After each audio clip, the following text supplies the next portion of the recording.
Friends, hope you are doing well. मी आहे इंच and welcome to my channel Seraphic Healer. So आज मी इथे ऑल झोडिएक साईनसाठी नोव्हेंबरचा मंथ कसा जाईल याचं रीडिंग करत आहे. सो मी आता इथे पायसिससाठी नोव्हेंबरचा मंथ कसा जाईल याचं रीडिंग करत आहे. Hi Pisces, hope you all are doing well. मी तुमच्यासाठी पर्सनल आणि प्रोफेशनली तुमचा नोव्हेंबरचा मंथ कसा जाईल यासाठी रीडिंग करते.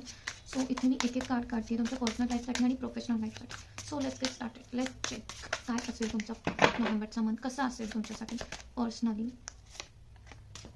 सो चॅरियट कार्ड पर्सनली दिसतं आणि प्रोफेशनसाठी 5 of swords. Okay, so personally Pisces travelling करताना दिसत आहे. इंटरनॅशनल ट्रॅव्हलिंग असेल किंवा लोकली स्टेट वाईज. सो खूप सारे ट्रॅव्हलिंग करताना दिसत आहे किंवा ट्रॅव्हलिंगचे प्लॅन्स करताना दिसत आहे. आणि चॅरियट कार्ड आहे. So travelling not only practically but mentally पण कुठेतरी ट्रॅव्हलिंग चालू आहे तुमची. आणि जे तुम्ही प्लॅन्स करताय एक ब्रेक थ्रू दिसतीये. तुम्ही एक पर्सनल लाईफमध्ये पुढे जाताना दिसत आहे, ग्रो करताना दिसत आहे. खूप सारे प्लॅनिंग्स चालू आहेत आणि एक नेक्स्ट लेवलला जाताना दिसते. एक ब्रेक थ्रू दिसते, एक विक्ट्री मिळते आहे पर्सनल लाईफमध्ये. एक ब्रेक थ्रू चेंज दिसत आहे पर्सनल लाईफमध्ये. प्रोफेशनल लाईफमध्ये पायसेससाठी 5 ऑफ सोर्ड्स. सो मला असं वाटतं की प्रोफेशनल लाईफमध्ये थोडंसं ड्रामा होऊ शकतो तुमच्या. आणि मला इथे असं वाटतं की पायसेस स्टुडंट्स असतील किंवा जॉब ओरिएंटेड असतील, बिझनेस पीपल असतील इथे, तर त्यांच्या कम्युनिकेशनवर वर्क करावं. ड्रामा क्रिएट करण्यापेक्षा जे समोर येते त्याच्यावर कामली ॲक्शन्स घेऊन पुढे जावं. कारण 5 ऑफ सोर्सची एनर्जी सरेंडर करून टाकणे बेसिकली. कारण तुम्हाला इथं दिसते की ही मुलगी सरेंडर करते, तिचे हात अपवर्ड्स आहेत.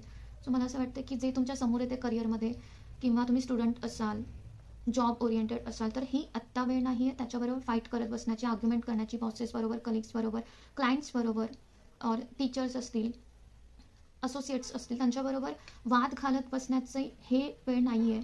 सो प्रोफेशनल लाईफ तुमची काम राहून त्याच्यावर वर्क कराल तेवढी चांगली जाईल असं मला वाटतं. प्रोफेशनल लाईफमध्ये काही गोष्टी जर तुमच्या मनासारख्या होत नसते तर पायसिसवाल्यांना मी लिटरली ॲडवाईस देईन की सरेंडर करून टाका गोष्टी. जेव्हा गोष्टी नॉर्मल होतील तेव्हा तुमच्या अकॉर्डिंग त्या जातील. बट आत्ता ही वेळ तुमच्या प्रोफेशनल लाईफमध्ये ड्रामा क्रिएट करण्यासारखी नाही आहे, त्याच्यापेक्षा तुम्ही सरेंडर करून टाका. सो नेक्स्ट आपण मोनोलॉजी डेकमधून बघूयात की तुमच्यासाठी काय मेसेजेस आहेत personally and professionally.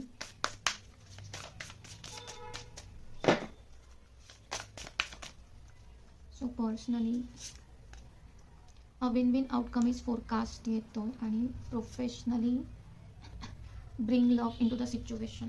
Okay, so personal लाईफसाठी a win win outcome is forecast justice मिळताना दिसतं. म्हणून मी मगाशी तुम्हाला म्हणाले की एक ब्रेक थ्रू आला आहे लाईफमध्ये. सो खूप सारे रिलेशनशिप्स ग्रो करताना दिसते किंवा तुम्ही पर्सनली ग्रो करताना दिसत आहेत.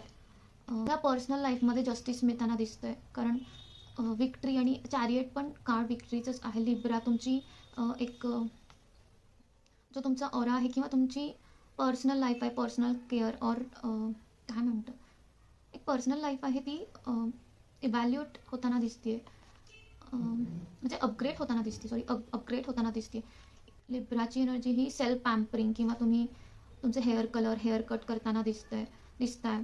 म्हणजे तुम्ही तुमच्या लुकवर, कारण विनसची एनर्जी लुकवाईज पण असते. सो मला असं वाटतं पर्सनल लाईफमध्ये तुम्ही सेल्फ केअर करताना दिसताय किंवा तुम्ही तुमच्यासाठी काहीतरी वेगळे तुमची पर्सनॅलिटी चेंज करायचा ट्राय करता बेसिकली. आणि ती अपग्रेड होताना दिसते तुमच्या पर्सनल लाईफमध्ये.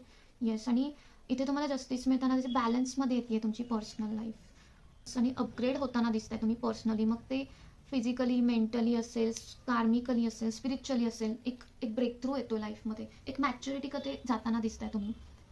So nice Pisces.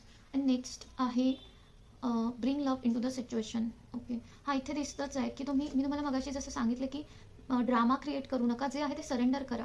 सो जेवढं तुम्ही शांततेत आणि प्रेमाने घ्याल तुमच्या करिअरमध्ये, बॉसेसबरोबर कम्युनिकेशन व्यवस्थित करा. कारण ॲक्वेरियस साईन ही थोडीशी स्ट्रेट फॉरवर्ड असते, एक का दोन तुकडे, थोडीशी उद्धट असते. सो मला असं वाटतं की तुमच्या कम्युनिकेशनमुळे कुठे प्रॉब्लेम क्रिएट व्हायला देऊ नका. म्हणून इथे मेसेज आला तुमच्यासाठी, bring love into the situation. जेवढं तुम्ही तुमच्या कलिग्स, बॉसेस, टीचर्स असतील किंवा फ्रेंड्स असतील, मेंटॉर्स असतील, असोसिएट्स असतील, त्यांच्याबरोबर प्रेमाने बोलाल. लाईक मी तुम्हाला इथे गाईड करेन की जिभेवर साखर आणि डोक्यावर बर्फ ठेवून चालाल, तेवढी तुमची प्रोफेशनल लाईफ, करिअर लाईफ चांगली होताना दिसते. भांडण आणि ड्रामा अवॉइड करा तुमच्या प्रोफेशनल लाईफमध्ये पायसेस. सो नेक्स्ट आपण बघूया तुम्हाला काय सरेंडर करावं लागेल तुमच्या पर्सनल लाईफमध्ये आणि प्रोफेशनल लाईफमध्ये. Surrender to spirit. Okay, messages repeat होताना दिसतात की surrender your addictions. Okay, so surrender to spirit इथे दिसतं की once you have done everything you can do achieve a goal, turn the situation over the divine, let spirit work its magic for you. So Pisces personally जर तुम्ही break through होताना तर दिसतायच किंवा एक next लेवलला जाताना दिसताय. जर रिलेशनशिपसाठी बघत असाल, मॅरेजसाठी बघत असाल तर ब्रेक थ्रूचा पॉईंट आला. स्टक असेल एनर्जी तर पुढे जाताना दिसते. सो इथे तुम्हाला सरेंडर टू स्पिरिट म्हणजे तुम्ही ज्या काही ॲक्शन्स घेतल्या आहेत आता त्याच्यापासून आउटकमपासून डिटॅच व्हा. आउटकमपासून डिटॅच होणे म्हणजे काय की तुम्ही जे ॲक्शन्स घेतला रिझल्ट नका बघू काय होईल पुढे, ते सरेंडर करून टाका युनिवर्सवर. और तुम्ही ज्या कोणत्या देवाला मांडताय त्यांच्यावर तुम्ही सरेंडर करून टाका. So let spirit work its magic for you. काही तुम्ही आउटकम बरोबर डिटॅच झाला तर तुमच्यासाठी मॅजिक क्रिएट होऊ शकते असं दिसते. पर्सनल लाईफ मध्ये ॲक्च्युली तुम्हाला जर तुम्ही डिटॅच राहाल तुमच्या आउटकम बरोबर आणि त्याचा रिझल्ट काय असेल, तुम्ही तुमचं काम करा, कर्म करते राहो फलकी चिंता मत कर, तेव्हाच ॲक्च्युली तुम्हाला तुमच्या लाईफमध्ये जे हवं आहे ते तुम्ही अट्रॅक्ट करताय आणि ते पण मॅजिक थ्रू. सो युनिवर्स असंच वर्क करते. सो सरेंडर करून टाका रिझल्ट्स तुम्हाला जे पाहिजे ते. आणि नेक्स्ट कार्ड आहे प्रोफेशनल लाईफसाठी surrender your addiction. So whether you are addicted to substance, food, people, sex और overworking, take action to begin to heal the addiction and replace it with healthier alternatives. Okay, so addiction जर तुम्हाला लोकांना control करायचं addiction असेल और सवय असेल किंवा तुम्ही ओव्हरवर्क करत असाल पीपलना, मे बी कलिग्सना किंवा वर्क थ्रू, म्हणजे हे असंच झालं पाहिजे, हे तसंच झालं पाहिजे, असे काही तुमचे वर्क लाईफमध्ये जर काही अशा डिझायर्स असतील तर मी तुम्हाला हा मेसेज तुम्हाला हे कार्ड तुम्हाला हेच सजेस्ट करते की तुमचे ॲडिक्शन्स आहेत हे आणि ते सगळे सरेंडर करून टाका आणि ते रिप्लेस लाईक फ्री सोडायची गरज आहे. इथे तेच मेसेज होतो की बी फ्लेक्झिबल पायसिस, बी फ्लेक्झिबल, सरेंडर करून टाका. छोट्या छोट्या गोष्टींवर ड्रामा क्रिएट करण्यापेक्षा थोडंसं बिगर पिक्चर बघा आणि थोडंसं दूर जाके देखो, थोडंसं पॉज घेऊन बघा आणि सरेंडर करून टाका. कंट्रोल सोडून द्या गोष्टींचा. ॲडिक्टेड असाल तुम्ही जर या गोष्टींसाठी जे हे असंच व्हायला पाहिजे, ते तसंच व्हायला पाहिजे, मी अशीच करणार, मी चेंज नाही होणार. सो मला इथे तुमच्या प्रोफेशनल लाईफसाठी मेसेज द्यावासा वाटतो की बी फ्लेक्झिबल, सरेंडर करून टाका. आणि कुठे सरेंडर युअर ॲडिक्शन, जर ही तुमचे ॲडिक्शन्स असतील किंवा तुमचा स्वभावच तसा असेल तर ते सोडून द्या आणि त्याच्या जागी नवीन काहीतरी गोष्टी रिप्लेस करा. हेल्दी अल्टरनेटिव्ह म्हणजे हेल्दी चॉईसेसने त्याला रिप्लेस करा. So thank you so much Pisces for connecting with me and love and light to you. Bye.